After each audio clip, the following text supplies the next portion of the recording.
Welcome all to my YouTube channel. In the last video, we have discussed that how the properties is passed to the functional component as well as to the class component. And in the last video, we have already discussed that how that props is to be rendered on the screen. लेकिन उसमें क्या था कि हमारा जो message था वो directly render हो जा रहा था जो भी हम लोग मैसेज लिख रहे थे. And in this video, we will learn that how this message is to be rendered based on the given condition. Right? So let's come to the code. और ये है हमारा प्रीवियस वीडियो का कोड. तो let me clear it quickly. और यहाँ पे हम लोग इसके लिए सबसे पहले चलते हैं कंपोनेंट फोल्डर के अंदर और इसके अंदर एक कंपोनेंट्स बनाते हैं और यहाँ पे उसका नाम हम लोग दे देते हैं suppose not a student, suppose conditional rendering, conditional render dot JSX. और यहाँ पे हम लोग एक फंक्शनल कंपोनेंट बना लेते हैं पहले.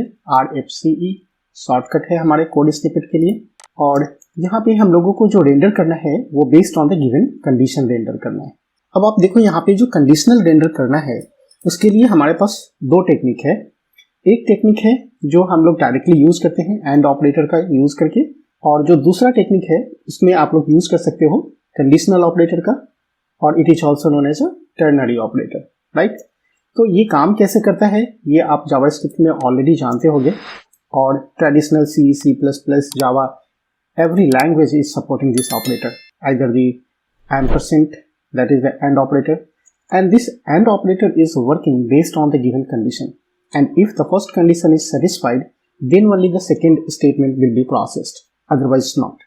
तो अगर आप इसको समझना चाहते हो तो मैं थोड़ा सा आपको क्विकली यहाँ पे रिकॉल करा देता हूँ. तो आप यहाँ पे कंसोल पे आ जाओ और कंसोल पे हम लोग यहाँ पे देते हैं सपोज कि status is equals to suppose true, and you see that if the status is true then only the second statement will be processed. So if I am writing here the console.log and hello and press enter, so you will see here the output hello. This message is only displayed once our condition is satisfied. Right? So if the first part is evaluated as true, then only the second part will be processed, otherwise it will not be processed. So let me change the status value as false. Right? तो अभी हमने इसको false कर दिया. और अब अगर हम लोग चेक करते हैं कि status and then double ampersand and here is the console.log, right, and print here hello. So it will return false because the status was false. So we have already seen that if the first statement is evaluated as false, then the second statement will be ignored. Right? तो एक ये technique है और दूसरा technique है जो हम लोग यूज करते हैं कंडीशनल ऑपरेटर का. और यहाँ पे क्या है कि स्टेटस अगर इवैल्यूएट करता है true, then only the statement after the question mark will be processed. So यहाँ पे हम लोग लिखते हैं console hello, और अगर ये गलत होता है तो कोलोन के बाद हम लोग लिख सकते हैं console.log and by. So you see the output is by because the status was false. तो अब यही टेक्निक हम लोग यहाँ पे इम्प्लीमेंट करने वाले हैं और यहाँ पे जो रेंडर कर रहे हैं उसको हटा देते हैं. और सबसे पहला काम हम लोग को क्या करना है, तो एप्स के अंदर सबसे पहले हम लोग इसको इंपोर्ट कर लेते हैं. तो यहाँ पे हम लोग लिख लेते हैं conditional render. Right? So make sure that it is imported from the file. Right? So we have already imported, right? Now we are passing the properties, and here we are passing the two properties that I am passing here the student name, right? So student name is suppose Aditya, and the percentile I am passing here the percentile, and see that if the percentile will be more than 9.0 then it will be shown as selected, otherwise not selected. Right? तो यहाँ पे अगर मुझे कोई numeric values डालना है, suppose मैं डालता हूँ 6.7, so it will not take directly as a numeric value because the JSX requires the evaluation. So here we have to write the curly braces. Right? तो कर्ली ब्रेसेस के अंदर में हम लोग यहाँ पे न्यूमेरिक वैल्यूज को लिखेंगे। अब यहाँ से जो दो प्रॉपर्टीज है, ये प्रॉपर्टीज हम लोगों को पास हो जाएगा इस कंपोनेंट के अंदर, और यहाँ पे हम लोग रिसीव कर लेते हैं प्रॉप्स के अंदर, राइट। ये प्राइमरी सेटअप हमारा हो गया, जो प्रीवियस वीडियो में हम लोग ऑलरेडी कवर कर चुके हैं। अब यहाँ से हम लोग क्या करते हैं, इसको साइड बाय साइड कर लेते हैं, ताकि आप लोग देख पाओ कि हमारा जो यहाँ पे वैल्यू है स्टूडेंट नेम एंड परसेंटाइल, वो यहाँ पे प्रॉप्स के अंदर रिसीव होगा, राइट। अब इस प्रॉप्स के अंदर में दो प्रॉपर्टीज है, एसटीडी नेम एंड परसेंटाइल। अब यहाँ पे आप कंडीशन को चेक करो, तो कंडीशन चेक करने के लिए हम लोग ऑलरेडी देख चुके हैं, दो टेक्निक है। तो पहले हम लोग यूज करते हैं एंड ऑपरेटर वाला टेक्निक, फिर यूज करेंगे कंडीशनल ऑपरेटर का। Now write down the curly braces and inside this curly braces evaluate the percentile. So props dot percentile is greater than or equals to 9.0. Then we have to display the message as selected. So here write down the h2 tag and inside this tag write that selected, right. So here is the percentile. percentile अभी हमारे पास कितना है 6.7, और हम लोगों ने जो condition दिया है वो है 9.0। तो अगर हमारा परसेंटाइल 9.0 से ज़्यादा होगा तभी हमारा स्टेटमेंट प्रोसेस करेगा, अदरवाइज ये हमारा प्रोसेस नहीं होगा, राइट। तो अभी हम लोग देखते हैं यहाँ पे रिजल्ट कुछ नहीं आ रहा है, क्योंकि हमारा जो कंडीशन है वो कंडीशन अभी ट्रू इवैल्यूएट नहीं हो रहा है, क्योंकि हमारा परसेंटाइल है 6.7, राइट। तो 6.7 तो 9.0 से छोटा ही है, आपको पता है। So this condition is not true. So if the condition is not true then the second part will be ignored. अब यहाँ पे हम लोग क्या करते हैं, इसका वैल्यू बढ़ा देते हैं। सपोज हम लोगों ने लिख दिया है 9.7 और इसको सेव करते हैं, और फिर यहाँ पे हम लोग इसको रन करके चेक करते हैं। So it is now displaying the selected, right. तो यहाँ पे अगर आपका परसेंटेज कम होता है, सपोज 7.7 भी आप डाल दो, तो यहाँ पे रेंडर नहीं होगा, right.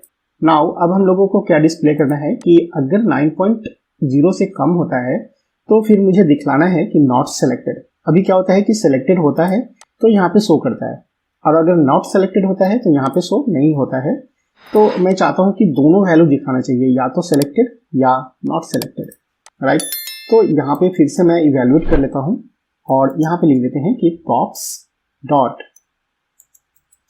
Percentile less than 9.0, and if it is evaluated as true then we have to display the message that not selected, right।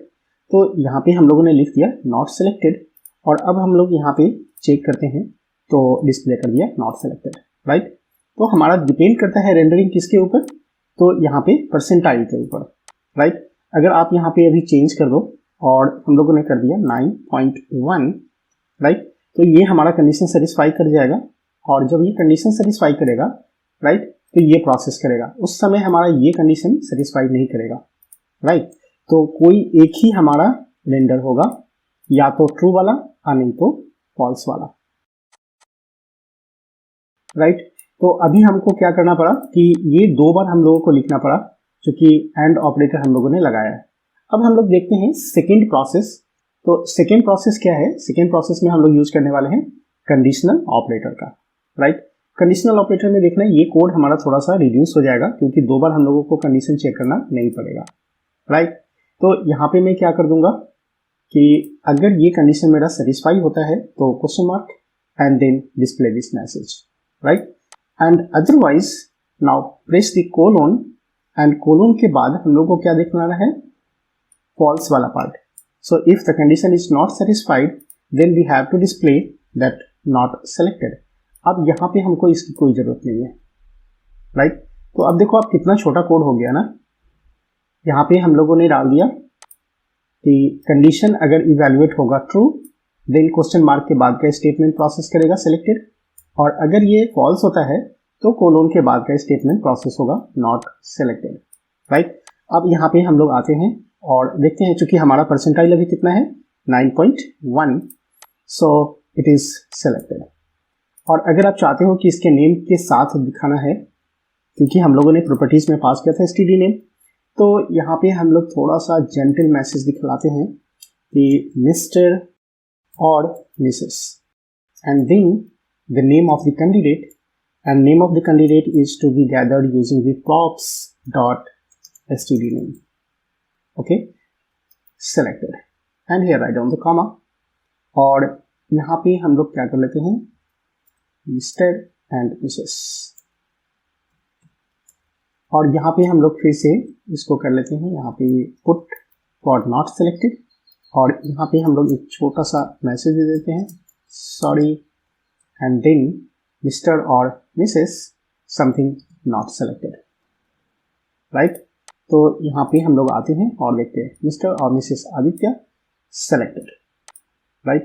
और यहाँ पे अगर मैं वैल्यू डाल देता हूँ suppose 6.1, then it will display that sorry Mr. Mrs. Aditya not selected, right?